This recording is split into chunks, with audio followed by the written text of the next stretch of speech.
You need to cut it. Hi. I'm Sydney. And I'm Marie. And this is your dad's couch. So, what are we talking about today? This terrible child on the train today. If you can't control your kids, you should maybe not let them come outside in the sunlight. Right? That's like rude. No, if your kid, because I feel like a lot of parents take their kids out and their kids are like screaming and like throwing things and like asking questions, and you as a parent can tune your child out. Yeah. Because you're used to your loud ass crappy children. Yeah. But all of us are not used to your kids. We can't tune that out. Yeah, but we've all been around kids before. We've all been kids. We know what kids are. Yeah, but a good kid is a kid that gets on the train or the plane and is like reading a book or doing the like Etch-a-Sketch and like good kid. Quiet. That's a good kid. Good kid. A bad kid is like Mom and like swinging and trying to do like the Showtime moves on the subway. They like, can't control that. You can control that. I was not one of those kids.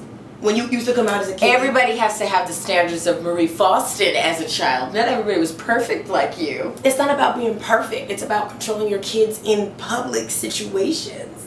Like, just because you're cool with your kids throwing tantrums at home, that's your business. But on the train, I was on the train the other day and this kid got on with me screaming, like with his mom. Yeah.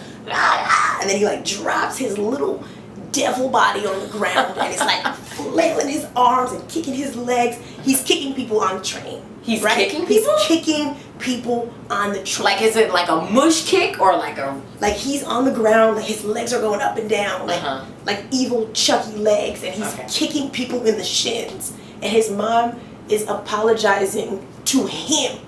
She's not apologizing to anybody who's getting kicked.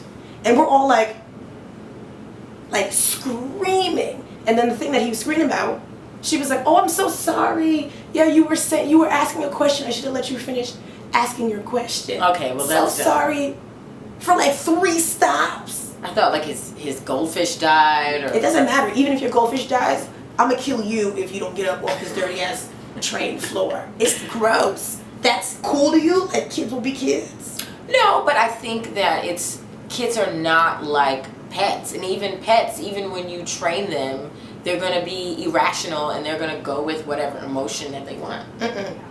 You could train. Well, now if you got cats, so obviously you're a different type of pet owner. Yes. I have a fish, or I had a fish. He died. Oh, that's right, Motown. Moment of silence. Moment of silence. Anyway, yes, you can train a pet to like behave. You gotta just shut them down when they start like humping people that they don't know. Right. Yeah, but sometimes they can't control it. Sometimes the rhythm gets inside them and they just want to hump you. Listen, if that was my kid, I would have picked him up by his ear. I would have twisted his ear right off his head and dragged him off the train. And then I'd be like, "Find your way back home. I'm going into the city." And then I would have stayed on the train. I understand about being annoyed with other people's kids, because I actually was on a flight from Ibiza. So I was already in Ibiza and we were going back home.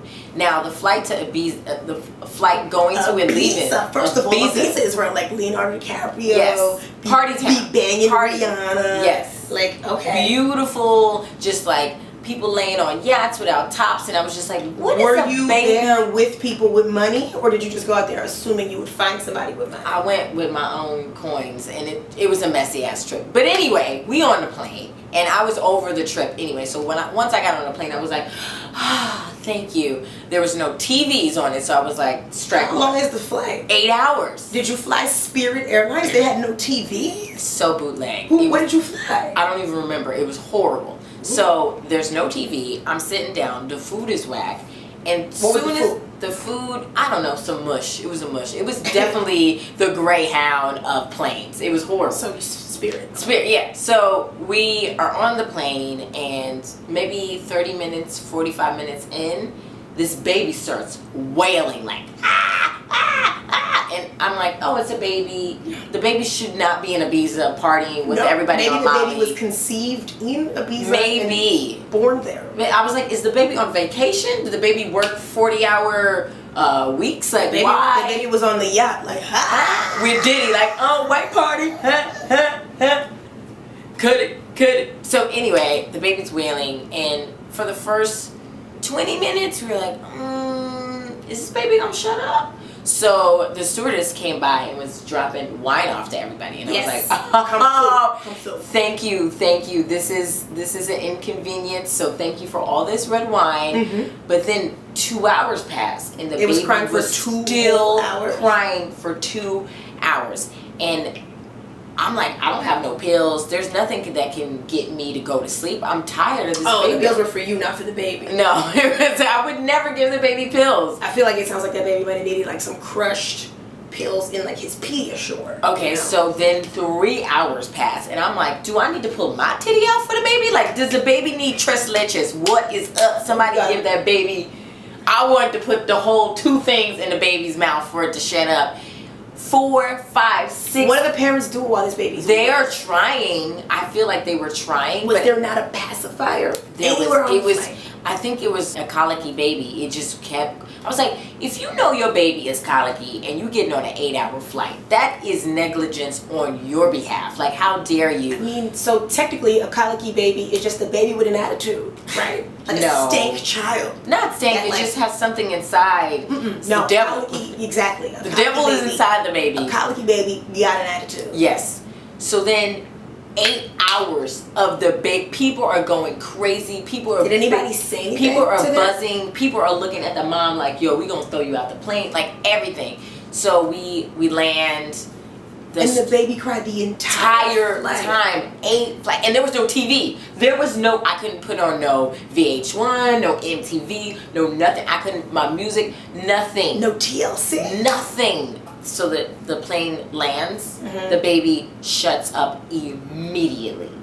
Or maybe his ears needed to be popped. Maybe. So the lady got off the plane first, and literally everybody's walking by this baby like wanting to throw shit at the baby and kill the mother too. Because we were like, "Are you serious? 8 hours?" I was like, "Do we get reimbursed?" My ticket was $800. $800 for all this crying. I mean, the wine was flowing.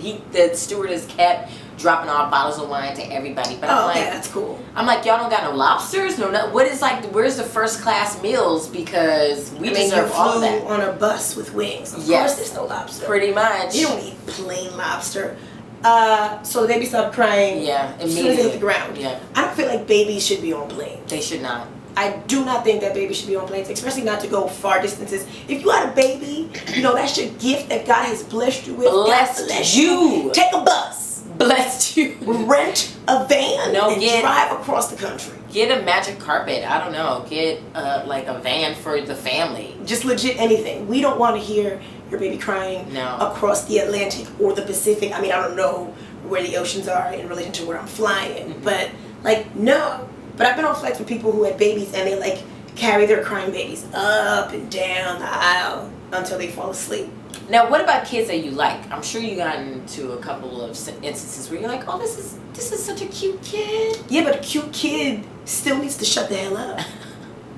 You're cute until them tears. If your baby is ugly, then I don't want no part. If you ugly and colicky, no, there's no. It's just put a bag over the baby. No, but seriously, I've met some kids and I'm like, wow, this is such a cute kid. They can do no wrong. I really enjoy their company, but sometimes they don't know how to like let you go.